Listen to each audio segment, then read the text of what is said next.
back, brobies. So actually a lot of news to get to. It's crunch time, final 3 episodes. Okay, first up, pictures and videos, and we're gonna run through this really quick because I really want to get to the juicy spoilers stuff. And of course, as always, links to everything are down in the bottom bar.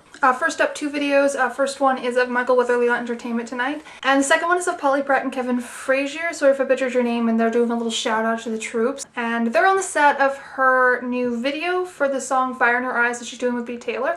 And there's also pictures of them down in the bottom bar. We've also got some pictures of Cody, and she's at the Conde Nast Traveler annual Hot List party. This one with James Marsden. Pretty cool. We also have 2 tweet vids from Pauley Pratt. One is of the creepy stalker board that's from the episode Bloodbath, and you can kind of see it in more detail. And there's also a video of like these boards that have all these candid photos of the cast, and they're kind of cool to look at. So links down there. And we also have a picture from Jesse Stern. It was posted on whosay.com, and it's of the filming of the second last episode. And the caption says it's of a pauley incited lovefest, and Tony has something on his head. I don't know, it's an interesting picture. We also have another pic of Cody and Sarah Jane Morris. I think it's from her Twitter, but I'm not sure. That's down there. And finally, the NCIS cast was at the Grove in LA. So they were there on Saturday. There's a whole bunch of pictures, and they were filming a segment for Extra, and that's going to air on May 3rd, and I believe also on May 10th. So be sure to watch for that. It looks really cool.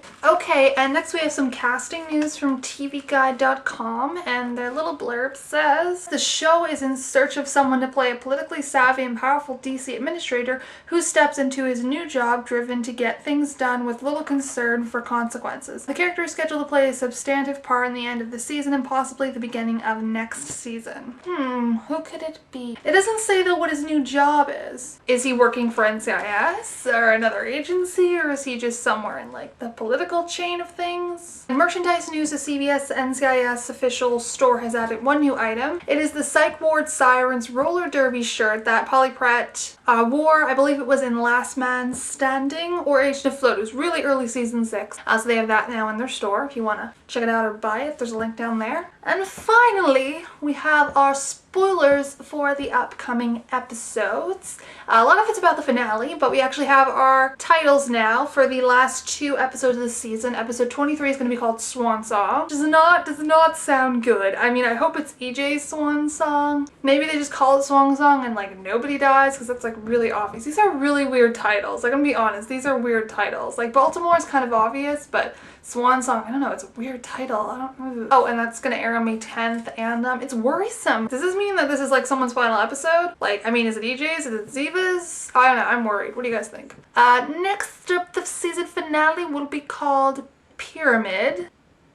Is there going to be a pyramid scheme? Are we going to Egypt? Are we going to play Pyramid with Donny Osmond? Are we going to the Louvre? I really have no idea, but the only theory I've really been able to come across online is that it has something to do with Vance, because of Tony's line in Truth or Consequences, that it's tough to be, it must be uncomfortable to sit at the top of the pyramid. Something like that, I'm paraphrasing. The titles are just so weird, I don't know what to make of them. Okay, let's move on. And we have some spoilers to get to, and first one's from Entertainment Weekly magazine.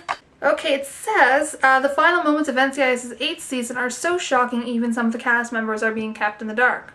Parts of the finale have been deemed red page scenes, which means only the specific actors involved and a few key crew members get the script. A previous red page example, the season 2 death of Kate Todd played by Sasha Alexander. Executive producer Gary Glassberg says the significant change that occurs will affect the NCIS in ways people will never see coming. In particular, Gibbs will be reeling. Glassberg notes his world is about to be rocked both personally and professionally. I think the professionally definitely like hints to some kind of mix-up in the team or teams or his job. Like, I kind of think it's going to be like the end of season 5 or 6, that there's some kind of like shake-up in the team. That's what I'm kind of feeling, but who knows, they could do anything. Next up, an interesting tweet from Sarah Jane Morris, who if you don't know plays EJ, and she tweeted, getting ready for the NCIS rap party, and no, we didn't rap yet, but the party is today. Wish I could explain. What does that mean? So all I really know about rap parties, besides that we get pictures occasionally, is that, you know, everyone gets together, celebrates the end of a season, yay? That kind of the idea.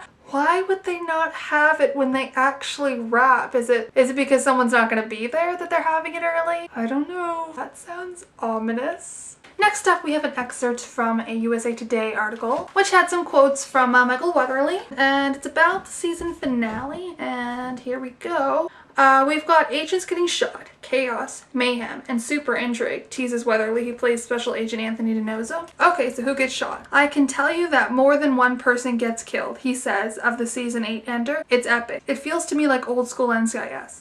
We've been on the air so long that I can say that, he says with a laugh. To me, the season finale evokes the stuff we were doing in seasons 2 and 3. This is really exciting because season 2, I loved. Season 2 had a great finale. Season 3 is my favorite season. I really think that was the best season they've ever done. I don't think they'll ever do a season as great as season 3. I mean, this season has been great, but like for me personally, it'll always be season 3. Just for so many reasons, and the season 3 finale was amazing. It just gives me hope that it's going to be as awesome as like season 3, but it also like gives me this fear that it means we're losing someone. Because Gibbs retired in season 3, and Kate was shot in the head in season 2, so I'm like, bad and good.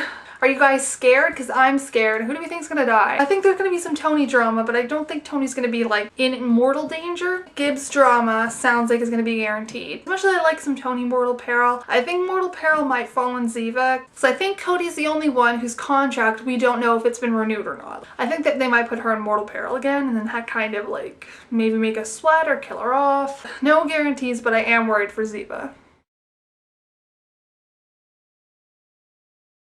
Are we going to Egypt? And if we're going to Egypt, does that raise the odds that Ziva will be the one that dies? That's not good to say.